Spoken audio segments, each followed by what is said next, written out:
2 Tawarik bab 1.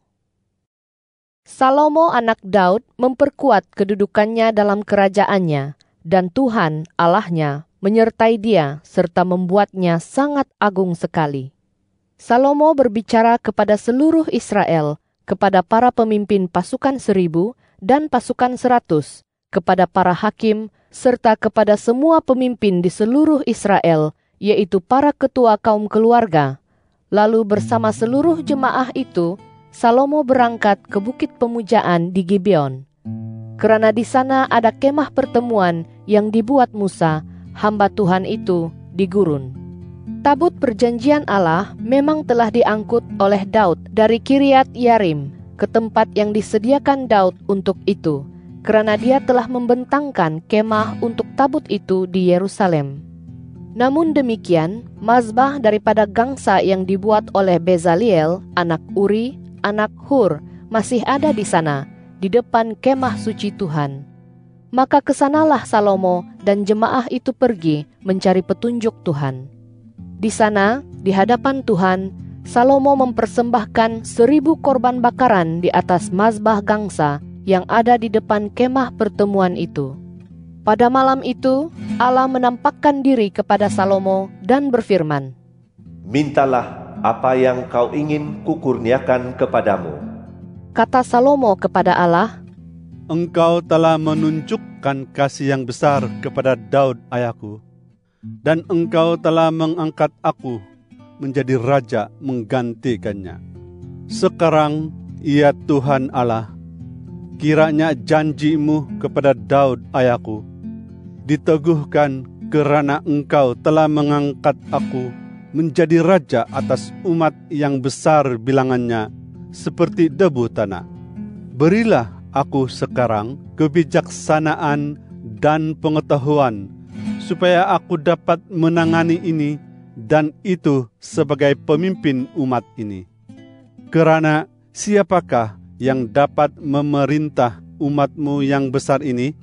Firman Allah kepada Salomo, "Kerana engkau menghendaki hal itu, dan engkau tidak meminta kekayaan, harta benda, kemuliaan, nyawa orang yang membencimu, atau umur panjang, melainkan meminta kebijaksanaan serta pengetahuan, supaya dapat memerintah umatku yang engkau telah kuangkat menjadi raja, maka kebijaksanaan dan pengetahuan itu dikurniakan kepadamu.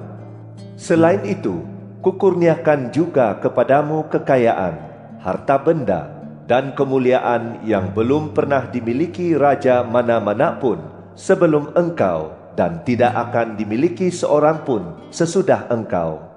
Kemudian dari Gibeon itu, yaitu dari hadapan kemah pertemuan di bukit pemujaan, Salomo pulang ke Yerusalem, dan dia pun bertakhta atas Israel.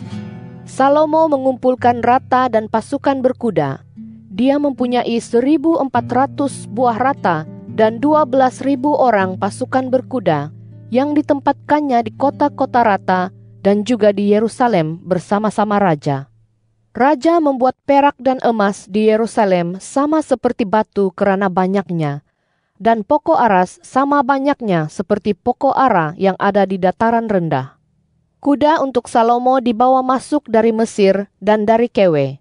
Saudagar-saudagar raja membelinya dari Kewe dengan harga pasaran. Sebuah rata yang dibawa masuk dari Mesir berharga 600 shikal perak, manakala seekor kuda berharga 150 shikal. Kemudian dengan perantaraan mereka, semua itu dijual lagi kepada semua raja Het dan kepada raja-raja Aram. Mazmur bab 72. Berikanlah penghakimanmu ya Allah kepada raja, dan perbenaranmu kepada anak raja. Dia akan menghakimi umatmu dengan adil, dan orang miskinmu dengan saksama.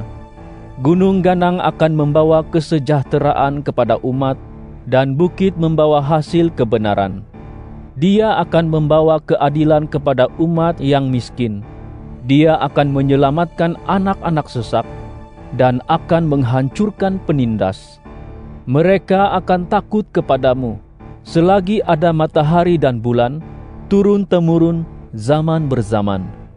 Dia akan turun seperti hujan ke atas rumput sebelum ditebas, seperti hujan yang mengairi bumi. Dalam pemerintahannya, orang yang benar akan makmur, dan kesejahteraan penuh melimpah selagi bulan bercahaya. Dia akan berkuasa dari laut ke laut dan dari sungai Efrat ke hujung bumi. Mereka yang tinggal di gurun akan tunduk kepadanya, dan semua musuhnya akan menjilat debu. Raja-raja Tarsis dan kepulauan akan membawa persembahan. Raja-raja Sheba dan Seba akan membawa persembahan. Ya, semua raja akan sujud di hadapannya. Semua bangsa akan melayaninya. Kerana dia akan menolong orang sesak yang berseru kepadanya, dan orang yang menderita, serta mereka yang tidak ada penolong. Dia akan mengasihani orang yang miskin dan memerlukan bantuan. Dia akan menyelamatkan orang yang perlu diselamatkan. Dia akan membebaskan hidup mereka daripada penindasan dan keganasan, dan darah mereka amat berharga baginya. Dia akan hidup kekal. Emas dari Sheba akan dipersembahkan kepadanya. Orang akan sentiasa menyembahnya dan berdoa kepadanya, dan setiap hari dia akan diberkati.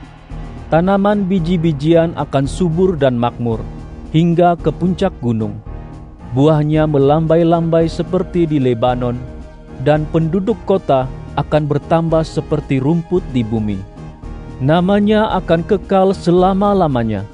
Namanya akan kekal selagi ada matahari. Manusia akan diberkati kerananya, semua bangsa akan memujinya. Segala puji bagi Tuhan, ya Allah Israel, hanya Dia yang melakukan perbuatan yang menakjubkan. Segala puji bagi namanya untuk selama-lamanya. Semoga seluruh bumi dipenuhi dengan kemuliaannya. Amin, amin. Sekian doa Daud, anak Isai.